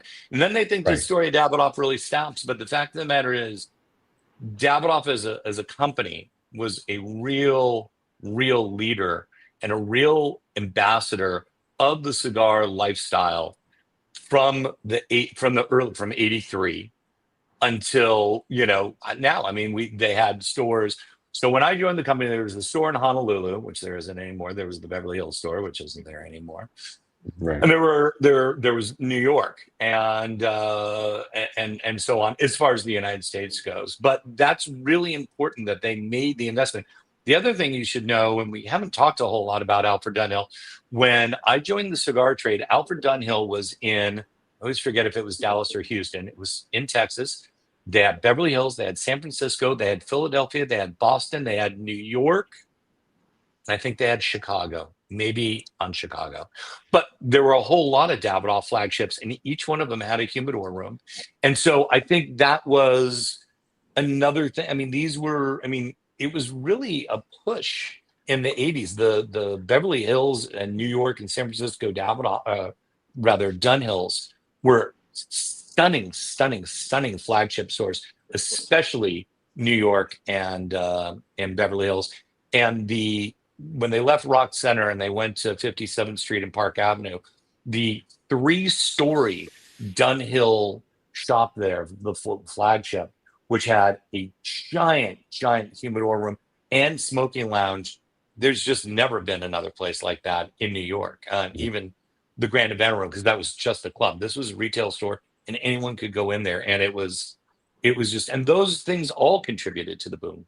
Very quick question. Very quick question, because I know the time is running out. I want to ask Aaron Mr. Sigmund, a very quick question. Here it comes. What is your, in a short thing, what's your overall view about what's going on in the UK with regards to the tobacco vapes bill? Well, it's obviously disastrous. I don't know anything else you could say. When it went through the House of Commons, I happened to be, it was just there. Can't remember the PM that proposed it. And I was talking with everybody and I said, oh, what'll happen? They're like, well, it'll happen. It won't happen. Like New Zealand, it'll happen. And then they'll repeal it and on and on and on. And I said, okay. And everybody seemed very kind of nonchalant about it. You can define nonchalant later, rather. And and then all of a sudden, when it hit the House of Lords, everybody freaked the fuck out. And I'm like, it's a year and a half later. I don't understand. And you and I have had this conversation via Instagram. I didn't understand why people weren't more kind of action oriented when it was in the House of Commons during the first reading. By the time I got to the third reading and went to the House of Lords, all of a sudden everybody freaked out. And I'm like, I don't know why you waited till then, because it's almost a fait accompli at this juncture. So what's your diagnosis? What's your diagnosis? Because a lot of these importers got shitloads of money, and that was the conversation last week. Well, but it's you have to be it starts at 2009. Those people, depending on what time of the year they're only 16, 17 years old. You've got, another generation. I mean, it is exactly what it is. It is a generational tobacco ban. What is fascinating to me, and Stephen, I don't know the rules in Florida when it comes to this. So there would have never been a time when I first moved to New York full time, which is my dad's hometown, but I was born and raised in LA. So I moved to New York in the early 90s full time, and you could smoke a cigar with impunity in Central Park or wherever you went. Right. Now, if I get caught with a cigar in Central Park, I get a fine. I think it's $50 or something like that, depending on the cigar. Yep. You either put the cigar out or you keep on smoking the cigar and you just keep on taking the $50 fines. But you can smoke cannabis, you can smoke marijuana with impunity as long as it's not near a children's playground. So I was walking down the street not that long ago, and usually I say nothing. And there was a lady, and I was walking down Lexington Avenue, and she's like, "Your cigar stinks." And I normally say nothing. I said, "Lady, This whole city smells like garbage and fucking weed. My cigar is the least offensive thing that is going on this street right now. And she just looked at me like I was insane. And so you can smoke a joint in Central Park. You cannot smoke a cigarette or a cigar in Central Park. It's madness. It's complete and utter madness. It's just absurd. You can't demonize one leaf and then extol the virtues of another leaf. It just is so devoid of common sense. I know I'm going on a little bit of a rant here, but Reza, you started this. It drives me mad. It drives me insane. And here you are. Again, you're walking through a park, and now I smoke in the park. Shit, but people don't, and and that's the way it is. You say, and Usman is listening quietly and very subserviently. If I say it, he throws a shit fit. Right. Yeah. Because you don't stop. He did. Okay. Right. So anyway, that's my take on it. I mean, perfect. It is my sincere hope that common sense and exactly what happened in New Zealand happens in the UK. Yes. I know. My father used to say common sense isn't all that common, but that's you're hoping that common sense will win the what day. I'm hoping very specifically is that what happened in New Zealand happens in the United Kingdom. No. I say this to you with a lot of respect, Aaron. That's the problem. Everyone is just kind of like anyone who is a cigar smoker. Everyone's just sort of like it's someone else's problem. It'll fix itself, and oh yeah, it'll just go away. Right. The fact that people such as yourself, and in my very, very humble capacity as a lowly wannabe cigar smoker, we say these things out loud. There we go. You need menace and tone in this emotion for people to listen to you. Yeah. But that's not the English way. That's not, No. We did a whole show last week with the gentleman who saved cigars, and it was very interesting to hear everything. But I will tell you something. So I'm originally from New York, so I remember a lot of what you're talking about. And for the people who don't know the Havana Club, that's where the old top of the sixes used to be. So that's the A part. The which B means part you're is, really old because nobody calls it that. Hey. I'm like, I was here before the earth cooled. And as I tell people, when I was on Wall Street, when I was there was no wall. There was just a street. Okay, so there you go. But anyway, I was in Washington State, and I went to a chemist to go buy my cigars.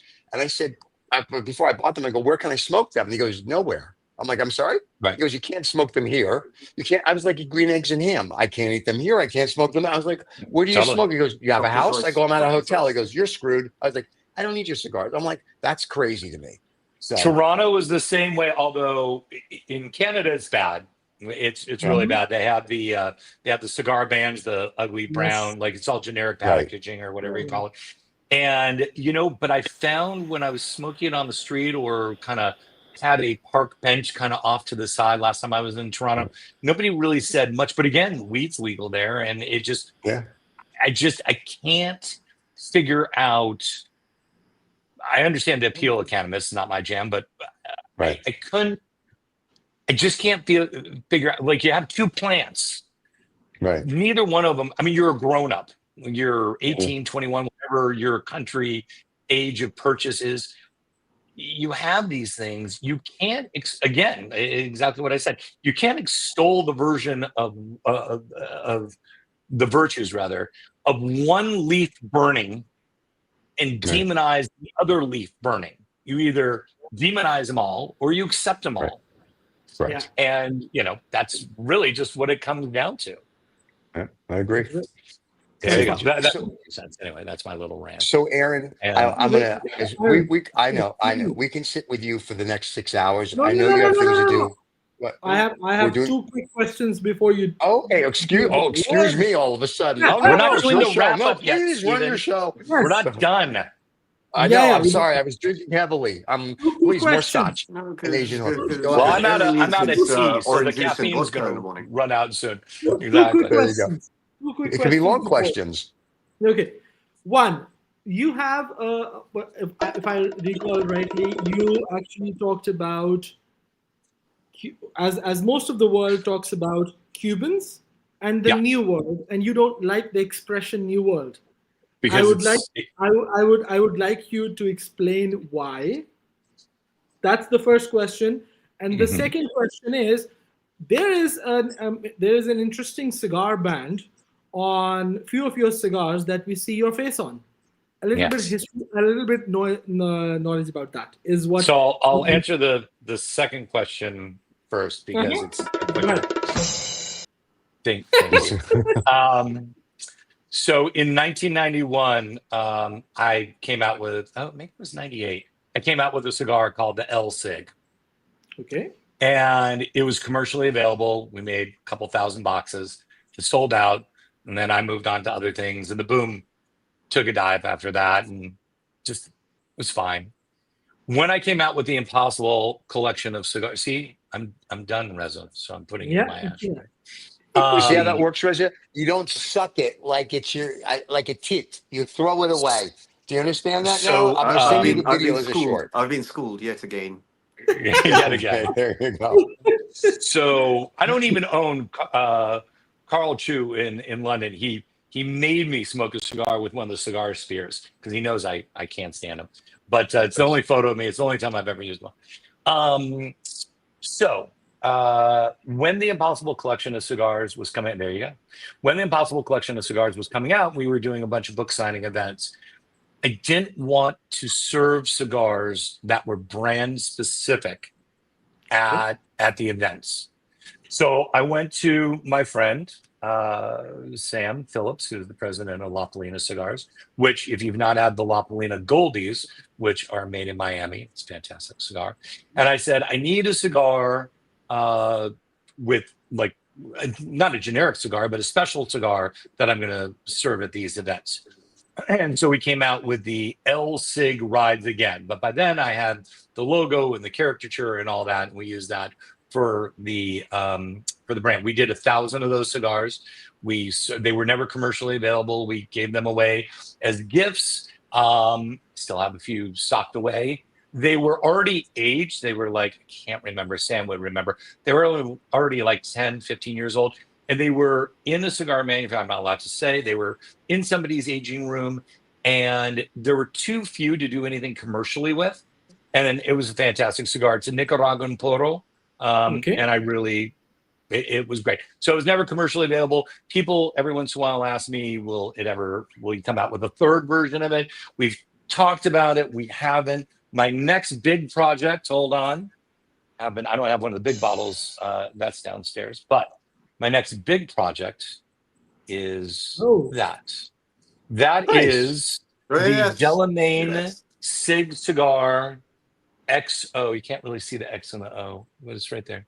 I'll post it. Cognac. That is the very Wow, first very time nice. in 201 years that Delamain, or en français, Delama, ever came out with a Excellent. cigar-specific blend. And very excited about that. That'll be out in October. Anyway. Very cool. Everything's coming out in October. The book, the cognac, and whatnot. Yeah, Okay, it's so busy. now October's busy. It's To busy answer your October. question, because I know we need to wrap it up. Yes. No, What was the other listen. question? We'll stay as long as you want. No, but, there is one thing. There yeah. is one thing. You know, Aaron Mr. Sigmund shared this with me. He used to be a cartoonist. Am I right, Aaron?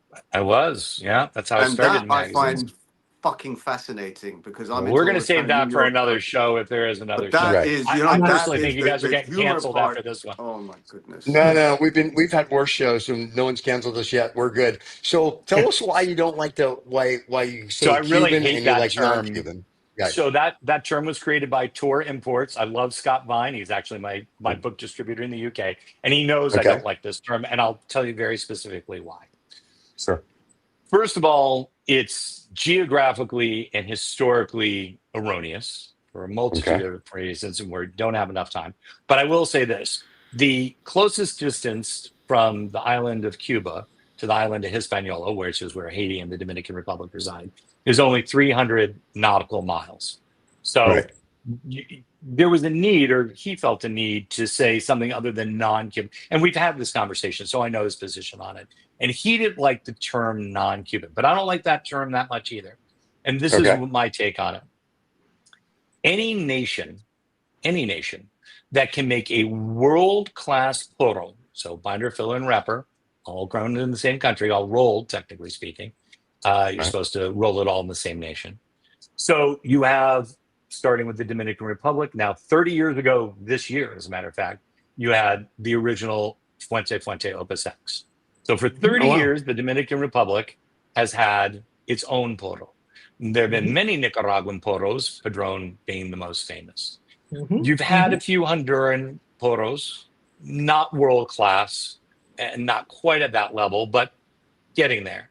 So let's just take the Dominican Republic, Nicaragua, and Cuba.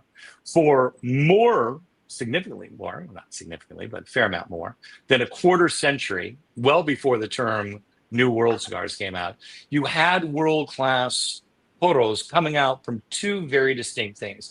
I never feel the need, and we don't really do this with wine. Yes, you have New World wine and you have Old World wine. Why? Because you actually had New World vines and Old World vines, and you had these. But most people, if I present you with a bottle of wine, we don't say, "Oh, this is a New World wine." We say this is a Californian, an Oregon, a French, an Italian, a Spanish, a Canary Island, a New Zealand, an Australian. It is wine from that nation, right? There is categorically, unequivocally no reason to lump every Brazilian, Costa Rican, Mexican, Honduran, Dominican, Nicaraguan, Javan, Sumatran, Filipino. There's no Cameroonian. There is no reason. I think there's even a Panamanian poro now. There is categorically no reason to lump all those other countries, those other nations into one category. And when you talk about, New World, first of all, last I looked, Cuba is very much in the New World or the Americas. Historically, I mean, the oldest Dominican brand is La Aurora.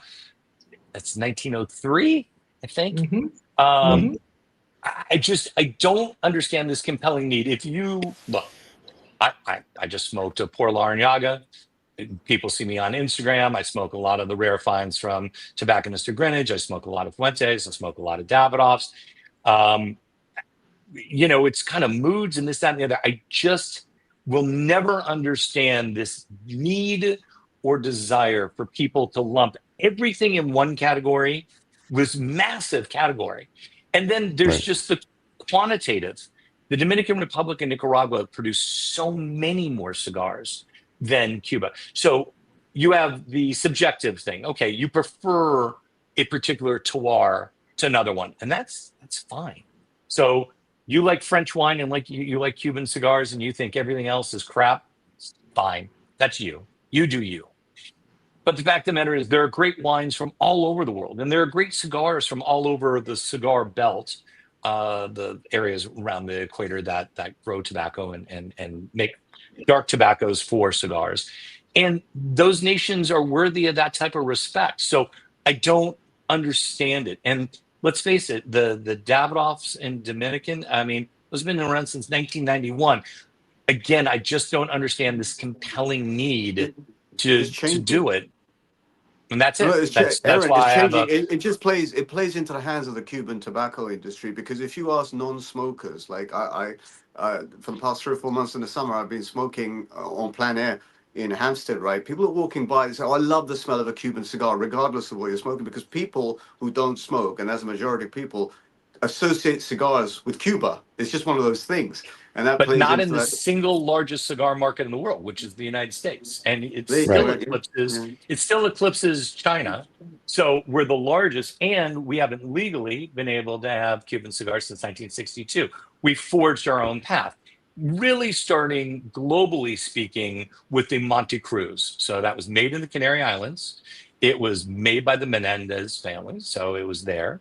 And you had all these people, and they saw this as it was it's such a historic brand, and that they stopped making that in the Canary Islands in 79, and you had plenty of Cuban stock at one point in time before Habanos stopped producing as much as they were in the 90s, and on and on and on. At one point in time, it was said 50% of the Cuban cigars were winding up in the United States anyway. I would say that number is probably somewhere between 10, 15. I would doubt it was 20% at this juncture, but it's a fair amount. So there's also, we've had the opportunity to explore for now, whatever, 60 years more, all these other tobaccos from all these other nations. And each one of them has their virtues, and each one of them has, things that you might not particularly like about it. I was just happy that that Poor Larnaga drew, and it was a pretty even smoking, burning cigar. That's not always the case. And so, it's like 31 flavors. If you just like chocolate or vanilla, that's on you. But if you want all the different flavors of ice cream, then the world is your oyster. I'm mixing many food metaphors in one sentence, but I'm driving the point home that there's no reason to kind of pigeonhole all the non-Cubans, because that's absurd. Even New Zealand and Australia, relatively speaking, they're close to each other. Nobody just lumps them and says, oh, those are Oceania wines. You have Australian wines and you have New Zealand wines. And some of the New Zealand whites are actually quite good. Well put. So See, this is why he writes books, and you don't. There you go. Now I want to see. Now he'll be writing an article tomorrow. Why I don't like the difference. I probably will not be. Before we go, Yes. because we're like I said, we would sit here all day with you. I'm assuming at some point your wife's going to want to go do something, so you probably have to go. Probably have breakfast, since it's still only 9:30 Right, I'm just in the going to morning. say, she's looking at you like, I honey, would it's like 9:33. After a cigar and 2 teas, I definitely would. So I want breakfast too, just so we're clear. But anything else? Will you come on gentlemen, over and I'll make you an omelet, Steve? next time I'm in New York, I may take you up on that.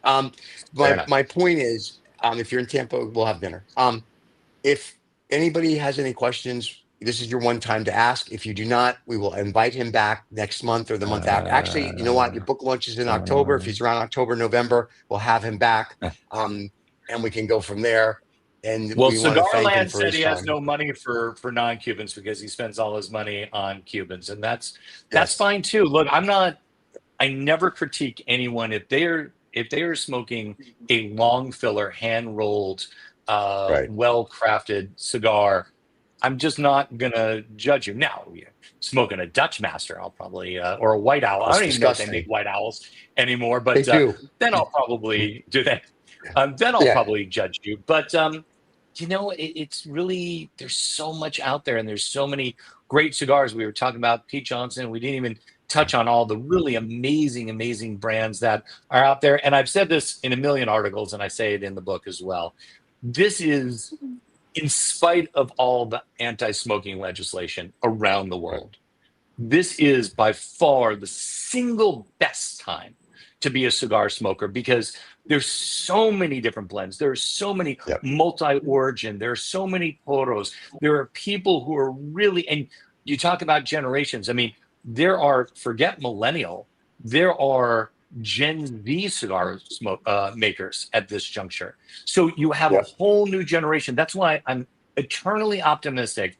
Where there is a will, there is a way. And this hobby that we all love, this passion that we all share, this will continue on in spite of the headwinds that this industry and this hobby face. Yeah, I agree. Wow, that's a lot. And with that, for 9:30 in the morning. That was beauty. And with that, ladies and gentlemen, before Rizza decides to pontificate on something that we'll fall asleep to, thank you to Aaron. My pleasure, guys. Thank you. It was a pleasure being. Don't forget to buy his book in October. We will try to have him back October, November. Okay. What double suited? It's cute. What are a few of the Sig's favorite everyday Davidoffs? Everyday Davidoffs. I just bought, and they're harder and harder to find right now. I just bought a bunch of Millennium Lanceros. It's a great cigar. Okay. As far as day to day, it's tough with me with some of the Davidoffs, because, like with the Special R, I love the Special R when it had its made in the USA true Connecticut grown seed shade wrapper, but that stopped in 02, 03, 04, right around there. I like the Ecuadorian shade, which isn't grown under shade, Connecticut seed, which is really a Sumatran Cuban blended seed way back when in 1900. It's so complicated. But I'll still grab a special R. I really like the Winston Churchill Davidoff, the After Hours. I Yes. love that cigar. I Love smoke that. it a lot.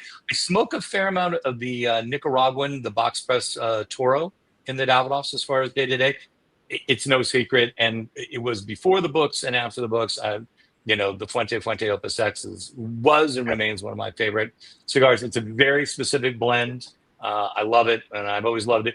I also smoke a lot of the Don Carlos's from Fuente, which still has an African Cameroon wrapper on it for now, and that's a whole nother story. But that's a phenomenal cigar. I have a lot of daily drivers, but if I have the forethought to do so, I have a little series on my Instagram feed, which is just Sig Cigar. I didn't put it in my notes like you guys did, and it's called Sig's Desk, and it's literally what I'm smoking right then in my office. And Cool. one of my favorite cigars right now is exclusive. Saga. All right, it's lighter. We were talking about Najat and Woody here. Here's a lighter from Oh, Najat yes. and Woody. Oh yes. So there's a very entrepreneurial young tobacconist here in the United States, Mike, and he owns Tobacconist of Greenwich. And he has his own proprietary line of cigars called. Thank you. Hold on. I think Jonathan Drew gave me that. That's Drew State lighter. Are we just gonna? I mean, here's my DuPont. That's not. I don't. You want me to pick up all the crap on my desk? Oh my God! Now we're like- gonna have this contest. So- Oy vey. So exactly. I don't even know where we were going with all that, to be honest with you. Anyway, it doesn't even matter. It'll never end. Yeah, right. Because now Riz is going to plot everything he's ever owned. Oh, by Just the give way, me a while. message from AJ Patel on my WhatsApp. He can't wait for all four of us to be gathered in London so he can crack open a box of Cohiba 40th anniversary just to share out. There you go. Well, it's November. AJ, I you. salute you, sir. AJ, November. Shout out to you. I love see him you, in and I November. can't wait to grab. He's in the book. We'll leave with that one photo. Yes, we'll leave he with a is. photo of AJ. Hold on. Wait, It's let's leave actually with a very photo of handsome AJ. Oh wait, portrait. don't let Usman get the photo because AJ's AJ, no, grandchildren. No, he'll okay, never it's get just have one children. cigar It each, won't one even be a cigar each. race because. Hold on here. That's a race. It may be a race. This is look at Usman looking. It's sucking Usman, the up book's now. upside Hey, down. I'm just sucking Usman up. found it. There we go. Now, There you go. now, I before love you that go, photo. now before you There you go, go. before you go, And- that's what made me sad. Before you go, I've got a little bit of a. This is. I have a little gripe. I have a little gripe with Aaron. I was actually this morning. I was very, very excited that Mr. Aaron That you Sigmund woke was me coming up. on. And No, that we were and okay I with. said to Usman, can you just share a synopsis of the book and tell me something about the book? Because I haven't read it. I'm going to go and pick it up today and buy it today. And he sent me the London cigar scene, and I was so fucking excited that my God, I'm ashamed to say my vanity knows no fucking end. Yeah, I thought Well, it doesn't. I'm going to finally be in this historical document, and I wasn't. You had to show up Oh at my- one of the three events that we shot to be photographed. And now I'm ashamed of myself. Oh, As you well, should Because if there's a second edition, we'll make sure to put you on the cover. I don't know what to tell you. because it's full of stalwarts. Hey, Just okay, ashamed of Rizzo. myself. After the show, your therapist will be at the house. Because and if you you're can cry on including her industry shoulders and stalwarts explain and why you're having a wannabes heart and attack, why you news weren't in a book because you forgot to show up. Well, Steven, it's AJ and his open- daughter are Aaron, make just him- better looking than you do, and I don't know what to tell you. Oh yes. There you go. And they Hey, showed Aaron, up. do I me mean, they next- sat for a Yeah, portrait. they showed up. Aaron, next time you're writing a book, just ask him to write it forward. Don't use it. Just ask him to write it. He'll feel I better. will. And okay, there you go. It's just 3 letters. It's been a FFS. pleasure. Thank you. Don't forget to subscribe and Thank you, write, Steven. everybody. We will be back It was next nice. I week appreciate it. with You're a king. God knows who, or just us. And Aaron will, whenever he feels like he needs to slum it, he'll come back. On And then a we're gonna- Saturday morning at 8 o'clock, very probably cool. never I like again, the but pajamas. one never knows. again. There you go. It may be in Aaron, London. It thank can you do it very at 1 much. o'clock. There All right, you go. guys. All right. Love you, fans. Everybody, Thanks for talk having to you me. soon. And we're going to get rid of Aaron really quick. Aaron, thank you so much. Cheers. So Aaron is gone. He was wonderful. Thank you very much. Don't forget to subscribe and like. We'll rebroadcast the show for everybody that's on Instagram or go to YouTube. And thank you to Ruben for telling everybody the 2OF channel so they can watch the show. You can go on right now and just start the live show and just watch it from the beginning or wait till we rebroadcast it in the next 2 hours. And that's it, kids. That was a great show. That was great. Thank you very much to all the fans. And that's it. Anything else other than subscribe and like and catch us wherever you get your podcasts on Sunday? What do we got? And Osman, all the fans on Instagram are going to want you to speed this up to get it out so they can rewatch it. Not your usual. It's going to take me 4 years to figure out how to use Instagram. So, in this one, I am excited. I will make sure this goes live quick, as fast as I was can. going to say the ones he likes goes live in 20 minutes. The ones he doesn't like takes like 2 days. That's crazy. So there you go. All right, boys and girls. Well, thank you to all the fans. Love you all. To my two co-hosts, we love. And thank you to our Royal Highness for showing up. Riza. Oh yes, thank you for showing up. And don't forget we had a guest, and he was okay too. And we may or may not see him again because it's too early for him to scratch his balls. And that's it. Don't forget to subscribe and like. Riza, don't hang up after the show. We have to do that the post show thing. Okay, Grandpa has no clue. Okay, bye everybody. See you later.